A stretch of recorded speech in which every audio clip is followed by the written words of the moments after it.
Gary DePaul with Unlabeled Leadership. Welcome to episode 62. Kevin Jordan discovers gifts in situations. Here's a shout out to listeners in California, San Jose, Long Beach, Redwood Valley, Oakland, Sacramento, Thousand Oaks, Carson, and to listeners in Colorado, Denver, Aurora, Castle Rock, Boulder, and Pueblo. With that, let's get started. Whether coaching on leadership, career development, or life, Kevin is there for his international clients. He really does help individuals and teams achieve their desired performance. If you need help with your organization strategy, Kevin's there and he can help build and manifest your organization's direction and adapt to a continuously evolving marketplace. Oh, and by the way, go to the show notes and check out Kevin's blogs. When you go into them, especially the more recent ones, you'll find a wealth of resources. He doesn't just blog about a particular concept. He blogs about it and then provides valuable resources on podcasts, on articles, books, you name it. Check it out. Part 1. Positivity may be unclear in the moment. In episode 4, Judy Hale talks a lot about doors of opportunities. Imagine, if you would, being in a hallway with several doors. As you're walking down the hallway, you may not notice a lot of the doors. Some of them are open, some of them are cracked open, some of them are closed, others are locked. But the point is, when we're in situations, we may not know what opportunities are there, and sometimes it takes a while to figure it out. In this story, Kevin talks about situations that became opportunities for him. Here's Kevin to explain. I have actually 2 life-changing statements or sentences, and these were not quotes. These were just things that were actually told to me. Okay. In the professional side, it was, your position is being eliminated. And I heard that not once, but twice, consecutively, actually, in back-to-back jobs. And on the personal side, it's, you're going to be a father. My wife and I have a precocious 17-year-old daughter who's marching her way off to college pretty soon. So we're having a lot of fun with that. Within the professional context, these were situations of where financially motivated, doing well, enjoying my work, performing well, and we hit budgetary constraints. That was kind of, especially the first time, that was life-changing because I'd never been in a situation like before. Of course, I knew people who that had happened to, and I talked with people about that, but it never affected me directly like that. The first time it happened, it actually really helped propel me moving beyond being a part-time coach into a full-time coach, because I used some of that time off in between jobs to get more formal training and certification from a coaching perspective, really build out my part-time client list even more. Initially, I wasn't committed to going full-time then. I did want to get back into the corporate workforce. The second time, though, that it happened, I'd had much more time and practice. And rather than actually looking for another corporate job, I decided to give that a pause and really try to take my part-time private practice into full-time. And so that's what I've been doing now, going into year 3, really enjoying that and enjoing that decision and not regretting or missing the corporate time, but really taking those experiences and pushing them forward, in a new and different direction. And so I'm very grateful for the time that I had and the friends and colleagues that I made, and I'm now really excited about this next phase of my professional journey. A lot of times people get stuck or become comfortable with their situation. And sometimes it takes something unexpected like this, or you could even be within the company and have a new manager reporting to you or some abrupt change that really triggers an opportunity that wasn't there before. Agreed. And that was the case in both situations. I mean, I didn't always see it right away at the time, but as I got into it, I did. I really started looking for, what was the gift in these circumstances, or gifts, rather than focusing on, well, this happened, and sure, it could be considered a negative thing, but what was actually the positive outcomes and the positive potentials, maybe is actually the better way to put it.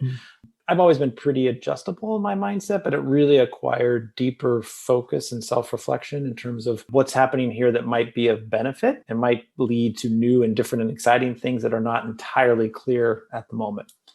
Being willing to put myself on that path to say, okay, I'm going to go try some stuff. I've never, up until that point, I'd never been an entrepreneur before. Didn't know what that was. There was no playbook for that. Certainly a few people in the family had done stuff like that, but nobody in my line of work. So I started looking at other coaches. What were they doing? Other consultants. What were they doing? Why did they do it? Really talked to a lot of people, listened, right? Like, tell me your story. Why was that important? Why did you make that transition? And people were very kind and very generous with their time. There was a huge network of support that really wanted me to succeed, especially moving into it in full time. And they gave well above and beyond what anybody would be reasonably asking for. So those are another whole set of gifts that kind of came out of kind of moving down this path. How does going to be a father, is that also financially related, or was it in the same context, or was that a different context? Totally different context. I thought so. I mean, that was years ago. I just when I was thinking about life-changing sentences, I was kind of, my mind split between kind of the professional world and the personal world. No, being a dad was a whole nother bucket, but it really did change my life. This is our first child, right? It was, wow, okay, we're going to go do this. Super excited. It's been an incredibly fun journey, very humbling journey, very enlightening journey, but also just a lot of laughs, a lot of good times. She's a great kid. And so we've been very fortunate. Someone told me once that children are like Zen masters. They teach us patience. Yeah. Among other things. Among other things. Yeah, they do. In fact, it was interesting. I love to do photography. And so when our daughter was young, played a lot of soccer and a lot of softball, team sports. And so I was not the team photographer, but I'd like to take my camera out because the kids were wildly unpredictable in the quality and caliber of shot you were going to get. And so it really forced me to kind of slow down even more and kind of stay in that moment. And what did I really want to capture with that image? And at the same time, try to anticipate where they were going. Yeah, they teach you a whole array of things. And our daughter, especially, she's gotten older, her level of curiosity, her desire for equity and justice in the world, the way she thinks and frames, and is even approaching how she's researching colleges and searching for where she wants to go, what criteria is important to her, what criteria isn't important to her. It's fascinating. And my wife and I are steroidal learners and students, and we just learn a ton from her. It comes back to one of the central tenets of the work I do, just putting yourself in a position to listen and not try to have the next thing ready to talk about. And what is that person, in this case, our daughter, really trying to tell us, and why is that important to her at that time? And what could that mean for me? When I was growing up, at the age of 17, I wasn't looking at the equity and the problems with the world. I was looking at, what can I do to make some money? But it sounds like things are a little different, that your daughter has a broader perspective. And do you think that correlates with the times that we're living? It does. I also think it correlates with, when she was quite young, we enrolled her at the local French American school. So she's had a very worldly perspective, because that school had kids from all over the world. She went there from when she was 4 through 8th grade, age 4 up to 8th grade. And then she wanted to go to boarding school in Massachusetts. She self-directed that. So she went for the first almost 2 years until the pandemic hit. And of course, we had to bring her home. She's been highly self-directed. She's traveled a lot at a young age, and she's naturally very curious about people and about the world. And so, back to your original point of your question, all that coupled with, I think, the context of the times, certainly much different from when I was growing up.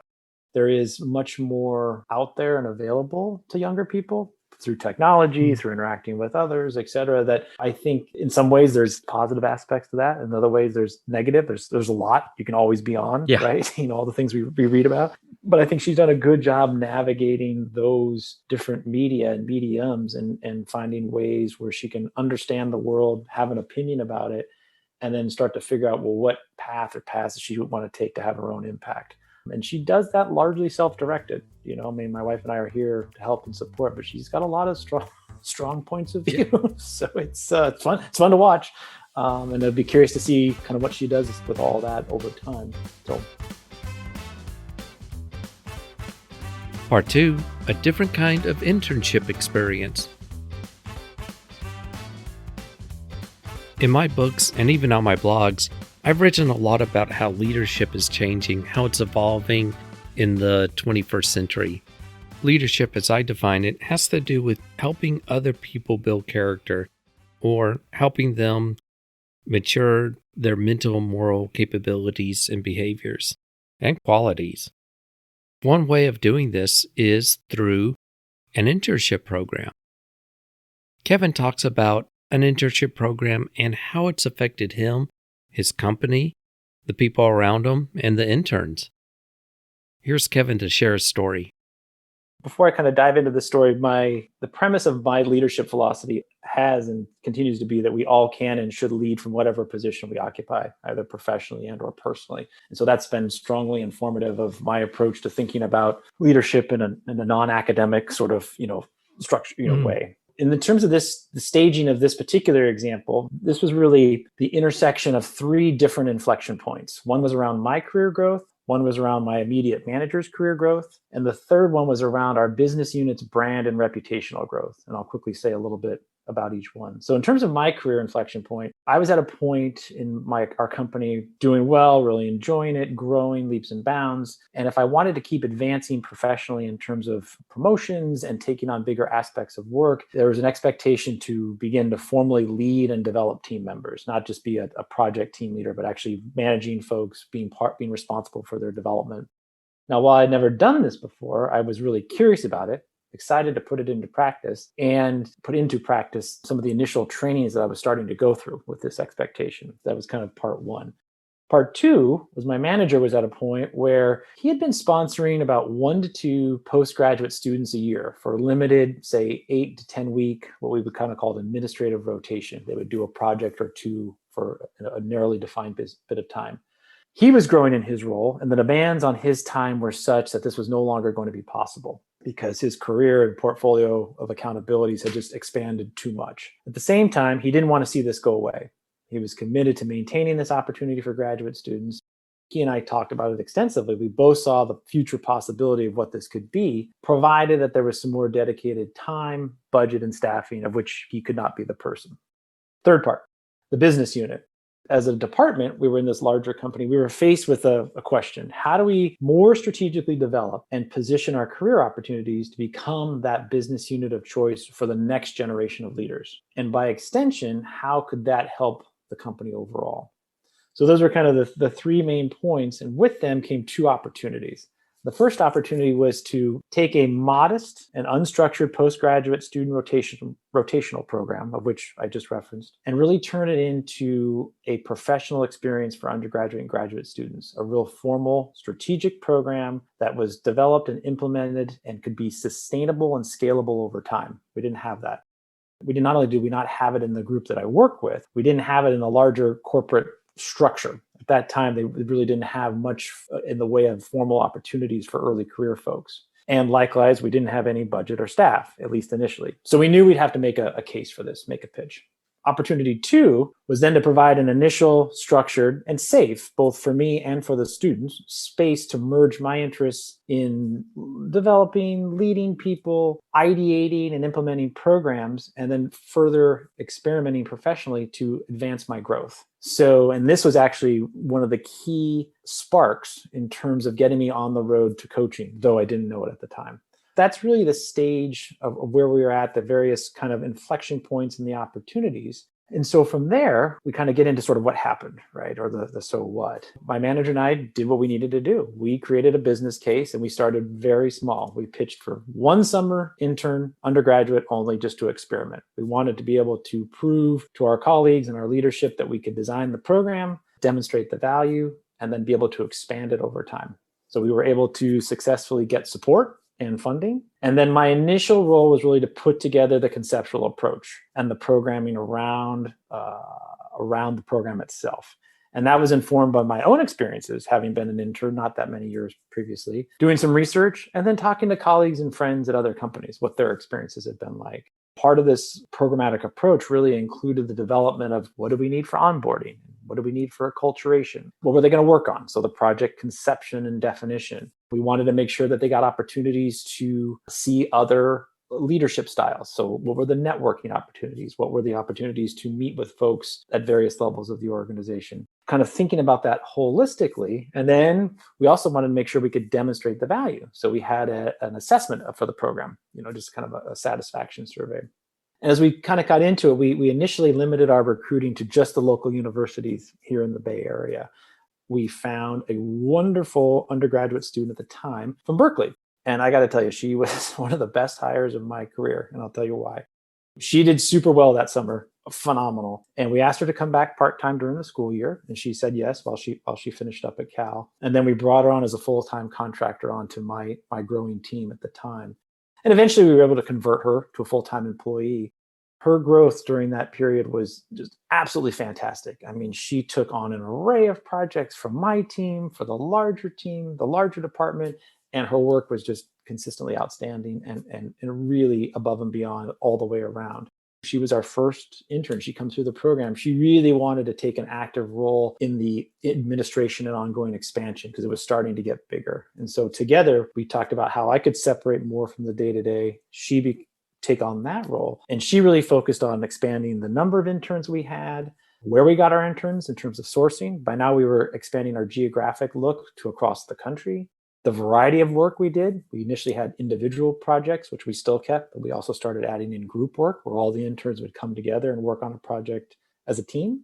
And then just the variety and depth of experiences offered that were not specific to the internship program. So things like I mentioned, networking and other opportunities to meet other folks in our group, but also in the larger company. Really, over time, she became the leader formally and ultimately the brand of the program. Most importantly, though, in terms of a measure of success, she really embodied all that we had set out to create in terms of helping to provide an opportunity and real substantive experiences to help the next generation of leaders come along.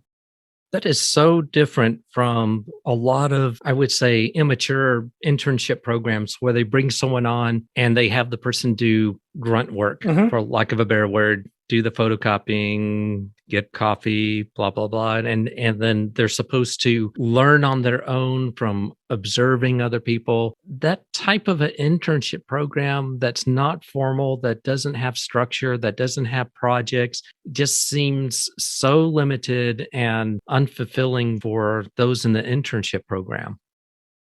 Agreed. And part of what informed what I refer to as my holistic experiences was hearing the not so positive stories of people who had experienced that directly or who were witnessing that type of kind of shoestring approach at other companies. My manager and I were clear from the very beginning, and this was one of the main pitches to the leadership team at the time, was this had to be a substantive piece of work that would benefit the department, the business unit we were in. These folks didn't work on stuff that we put in a binder and threw away or didn't use. They were given usually a chunk because they weren't there long enough to do a whole thing, but they were given a significant chunk of a piece of analytic or strategic or operational work that was going to need to be done anyway. It was appropriate for them. And some of it was stretch assignments. They were being pushed out of their comfort zone a bit, but we wanted to make sure that they got real world business experience. They were clear on their success measures and that they got to develop their work. And what I didn't say is one of the big benefits of the program was every student got to talk about their project to the leadership team toward the end of the program. They developed their materials. My colleague and I would help review them. We get them prepped. And then they would go in and stand and deliver and talk about what they did, why they did it, the value that they delivered, and the experience they had with the program. And that was really a huge thing for the students because it was nerve-wracking on the one hand, because a lot of them hadn't done that before. But on the other hand, it was an exposure opportunity that they also hadn't had before. That was one of the most fulfilling parts of the program because they had a real world deliverable, they had real world experience, and they could take that back, and not just for their resume, but how they started thinking about, well, what's my next experience? How will this help shape my career? So that's a good point. When they went and presented to executives, yes, they benefited, but it seems very bidirectional that the executives who probably are used to doing the day-to-day tasks and following and supporting their department and the regular work, this gives the executives an opportunity to be reflective and to learn from the interns. Absolutely. Yes. And the executives were wonderful. They were fully committed. Once we had buy-in on the program, especially the expansion, they looked forward to it. It was when spring started to roll around. Well, late winter and we started recruiting, people were pitching, I Yeah. want this type of intern. I need these skills. It was sort of like when you were recruiting for full-time staff. Yeah. And so sitting at that junction with my colleague and I in terms of being able to give her this experience of exposure within the department and running this program, but also me being able to see, wow, I put an imprint here on something that's going to potentially last and be a brand new channel that didn't really exist in a formal way to get new folks in and see where they go. There was so much positive energy and such fun in doing it. And the summers were always great. I personally didn't mentor any of the interns directly. I sort of floated about and they all got time with me. But part of what we were doing was within the business units that received interns, there was a designated point of contact, a manager who was directing their work. And many times those managers hadn't managed people yet, or they'd had very limited exposure. So there was back to your bidirectional point, there was the opportunity for those folks over a defined period of time to begin to get some fundamentals in people management. And so what we did for them, we called them the preceptors. For the intern preceptors, as we were recruiting and hiring, in parallel to that, we were set up a whole training program for the incoming preceptors. So they got the fundamentals of what it meant to manage people, how to do basic leadership training, nothing super fancy, kind of at the 101 level. To your point earlier, Gary, where they didn't go in and like, oh, I don't know what I'm doing. I'm not super interested. And the student's just here to kind of help me be successful and maybe get me coffee. Like that was, we did not do that. And so the preceptors really appreciated it because these were folks that the department had seen or was viewing as up and coming leaders and wanted to give them exposure in a safe, structured way to do people leadership and people management. And some liked it and they wanted to continue. And some was like, oh, that was a great thing. That's not for me. Okay, great. How can we help you, kind of advance your career? Lots of multi-directional wins in this program. That was really deeply, deeply satisfying. Part 3, becoming more intentional. There's a lot that we could do to improve ourselves and to ultimately help others improve. We can listen to podcasts, attend webinars, and read books. Kevin offers some advice to us on, well, I'll let him explain, but after he gives this advice, he shares with us something he does on a daily basis that has a cumulative effect. Here's Kevin. Yeah, so I have two pieces of advice. The first one, which serves me daily in my coaching practice and actually in my life practice, seek to understand before being understood. This was taught to me very early in my career. And so specifically where I take that is be curious, ask questions, and most of all, assume the best intent of people, in terms of what they're presenting to you. Because there's a great quote that I'm not going to get entirely right from Miller Williams. For music fans, he was the father of Lucinda Williams, and he was a poet. He says something to the effect of what seems like conceit and bad manners and ill temper, you cannot judge because you don't know what's going on down where the spirit meets the bone. That's always kind of stuck with me and served me in terms of like, well, really taking a step back and what's going on for this person. And doesn't mean I have to agree with it. Yeah. But I want to be curious about it. Where are they coming from? What's their point of view? And then how do we want to go from there? So often in conversations, when we're having them, we're thinking about what we're going to say next rather than inquiring and just doing that, trying to understand and making sure you have clarity about what the other person is trying to communicate. So often we get it wrong. Yeah, I work with a lot of clients who are really trying to up-level their listening skills. And part of that is, and that's in diametric opposition to always have a point of view. So so how do I strategically listen, make sure I've understood everything, not respond too quickly, but also make sure that I am thinking about stuff and I have something to say. It's a lot of art and not a lot of science. It's a challenge. Yeah. It's a challenge for a lot of people because, you've been in conversations where people finish your sentence for you, or you barely get the last word out and they've already on to the next point. Right? Yes. So how much have they truly absorbed of what you just said or what you were trying to convey? The other thing is a little bit more practical. I got this idea from the author Neil Pasricha. He calls it a 2-minute morning journal exercise. I actually do it in my head when I go for walks in the morning because I think better when I move. And there are 3 statements which you can complete. And the idea is to do it with as much specificity as possible. So the first one is, I will let go of, fill in the blank. The second one is, I am grateful for, fill in the blank. And the third one is, I want to focus on today, fill in the blank. And with that last one, I add one more piece to that and take it a step further. in addition to what specifically I want to focus on for a given day, what are the 20% of my activities and or uses of my energy today that will yield 80% of my desired result? So really being kind of tuned into where can I have the biggest impact day in and day out, and trying to strip away the extraneous, non-essential, non-helpful stuff where possible. By doing this daily, how has it affected you? It's made me much more intentional and deliberate about my approach. So I consider my daily life like a practice, like, exercise or a yoga practice, right? Like, how can I just keep getting better at it? And so by asking myself stating these statements, sometimes I'll phrase them as a question to myself. It forces me to bring into focus, well, what am I carrying around that day early on? What do I need to let go of? What's really important today versus what could be done later on? The cumulative effect over time is to be much more disciplined and rigorous about where I'm giving my energy. Because if I'm giving my energy to the highest priority things, then my time should flow from it, as opposed to kind of hustling around, just being busy, and just scattered. I really want to make sure that my clients, my family, my friends, they get the best of me as much as I can day in and day out. And this is one exercise that helps me think about really winnowing that down, especially what I'm grateful for.